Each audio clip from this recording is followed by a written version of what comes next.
ليه حسام حسن ما خدش المنتخب الاول وراح البطوله العربيه مكان المنتخب المكسح اللي احنا شفناه في البطوله العربيه، والخروج بفضيحه وسمعه مصر اللي بقت في الارض؟ سؤال انا قاعد عمال اساله من بعد الماتش، او من بعد كل ما اتفرج على ماتش في البطوله دي للمنتخب بتاعنا ده، المنتخب العره، اقعد اسال نفسي السؤال: هو ليه حسام حسن ما خدش بعضه وراح لعب البطوله دي مكان الفريق المكسح ده؟ فما بيجيش في بالي غير اجابه واحده بس: حسام حسن خاف يتحرق. عندك اجابه غير كده؟ خاف يتحرق، خاف يتكشف، لان هو يخش هيقابل فرق وبتاع، وفرق جامده. الفرق العربيه يا جماعه فرق جامده، فرق مجنسين ناس وصارفين عشان الناس دي معاها فلوس. واولا سيبك من الفلوس، بتخاف على سمعه بلدها، والقائمين على الكوره في البلاد دي بيخافوا على سمعه بلدها، غيرنا احنا عندنا احنا. فما لقيتش اجابه غير اللي هو خايف يتكشف. هو خايف يتكشف. اخش البطوله العربيه هقابل فرق جامده بتاع، ممكن المستوى الحقيقي بتاعي يبان عشان انا ما قابلتش حد في التصفيات، عشان كل ده ضحك على الدقون.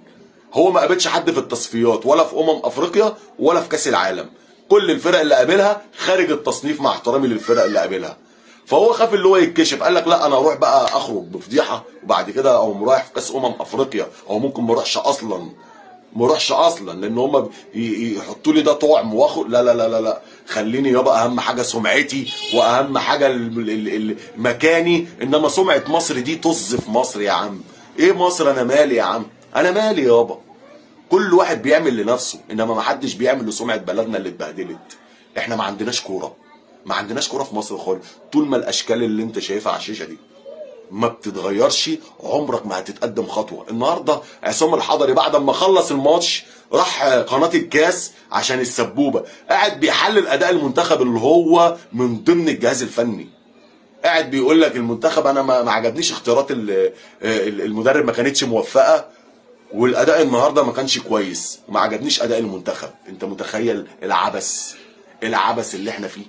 عصام الحضري ما عندوش حاجه في الدنيا كلها غير اللي هو يقول لك انا اسطوره بس. واحمد حسن وحلمي طولان ده اللي يشوفكم في الاستوديوهات وانتوا قاعدين بتحللوا الماتشات يقول بس الناس دي احنا عندنا علماء في كره القدم. النهارده اللعيبه اللي كلها موجوده في الملعب دي كلها بالنسبه لي انا كشخص مشجع للكوره ومحب للكوره، شايف ال 20 جنيه دي، ادي دي 20 جنيه اهي، 10 كمان مش سلام، مش سليمه. مفيش لاعب في ارض الملعب النهارده يساوي ال 20 جنيه دي، وبيطلبوا ملايين وبياخدوا ملايين على ايه معرفش، ومدربين بتاخد ملايين على ايه معرفش.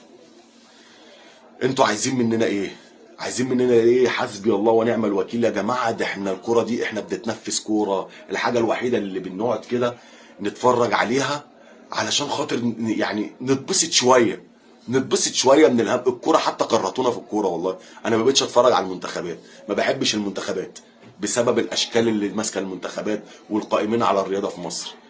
ما بتفرجش غير على الاهلي، الحاجه الوحيده اللي بتفرحني مش عشان اهلاوي والله، الحاجه الوحيده اللي بتفرحني بس في الكوره في مصر هو الاهلي، غير كده لا.